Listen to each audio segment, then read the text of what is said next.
Hi, balak niyo po bang magsangla sa Villarica Pawn Shop? Kung oo, para sa iyo ang video na to dahil isi-share ko sa iyo kung paano nga ba magsangla sa Villarica Pawn Shop, pati na rin kung ano-anong mga items na tinatanggap nila at mga frequently asked questions tungkol sa pagsasangla. Kung interesado ka sa video na to, make sure to watch it until the end dahil ito ang full guide mo sa pagsasangla. So, umpisahan na po natin sa number 1 na topic, which is yung mga items na tinatanggap. Ano nga ba yung mga items na tinatanggap sa Villarica?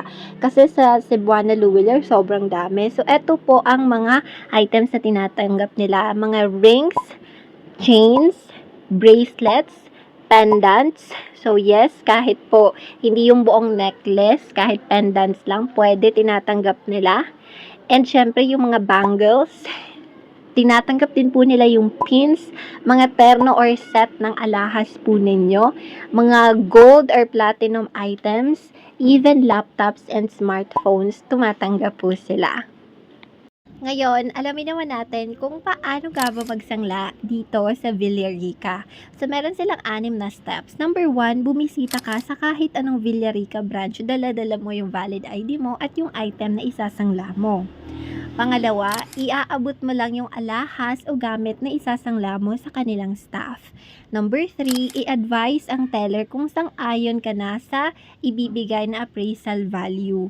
So, kapag binigay mo na kasi yung isasangla mo sa kanila, i-check nila yan, tapos bibigyan ka nila ng appraisal value. So, let's say, nagsangla ka ng hikaw, tapos binigyan ka ng amount na tinatanggapin nila ito for like 3,000 pesos, tapos okay ka na doon, then, advise the teller, sabihin mo lang sa teller. Number 4, kailangan mo mag-present ng valid ID at sulatan ang ibibigay sa yung Know Your Customer form or KYC form. Sa KYC form, ilalagay lang dito yung full name mo, yung address mo, yung number mo, and email address. Number 5, pirmahan ng pawn ticket at hintayin ang iyong pera. Siyempre, iwanan mo na yung gold mo, yung necklace mo and all. So, number 6, bilangin ang natanggap na amount at itago ng maigi ang pawn ticket na kakailanganin sa pagtubos o pagtubo.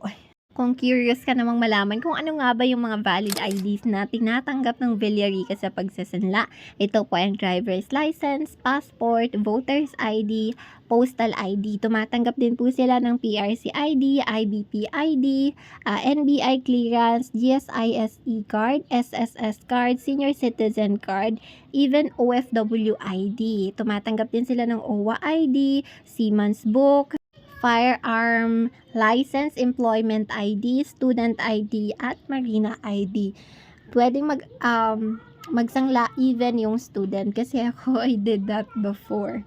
So, dito naman tayo sa mga frequently asked questions tungkol sa pagsasangla. Ito yung mga kadalasang tanong. So, pwede po bang isangla ang item kahit may damage? So, yes, ang pagtanggap po ng item para sa sangla ay depende sa liit o laki ng damage ng item. So, kailangan mo lang dalhin sa pinakamalapit na Villarica branch para masuri ng kanilang staff. Okay? Ipakita nyo, huwag kayong mahiya. Number 2, pwede po bang partial payment? So, pwede po ang partial payment. Maaari po ninyong hulugan ng principal ng inyong sangla. So, yes, pwede po ang partial payment. Mas magandang technique ito para hindi ka mabigatan. And, pwede po bang ilipat sa ibang pangalan ng sangla? Actually, na-amaze ako dahil pwede pala to. Kailangan lang pong pirmahan ng nagsangla ang authorization box sa likod ng pawn ticket o gumawa ng authorization letter na may pirma ng nagsangla. So, yes, pwede yon. Ang next question naman is, ano po ang gagawin kapag nawala ang pawn ticket? So, ito yung gagawin ha, just in case nawala. So, pumunta po kayo sa branch kung saan kayo nagsangla at i-report ang nawawalang pawn ticket.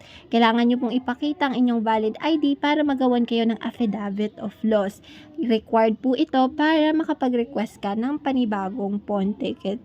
Don't worry, hindi ka naman nila pagagalitan. Last question ay, naisasangla pa ba ang sirang alahas? So yes, naisasangla pa ang sirang alahas. Susuriin pa rin ito ng mga nag-a-appraise at bibigyan po nila ng karampatang halaga. So let's say putol na yung necklace and all, tatanggapin pa rin nila yan. So, Yun lamang po, make sure to comment below kung gusto mong malaman kung paano mag-renew at mag-redeem ng sangla sa Villarica Pawn Shop. Hindi po sponsored ang video na to, gusto ko lang i-share dahil maraming nahihirapan financially these days. Thank you for watching. Bye!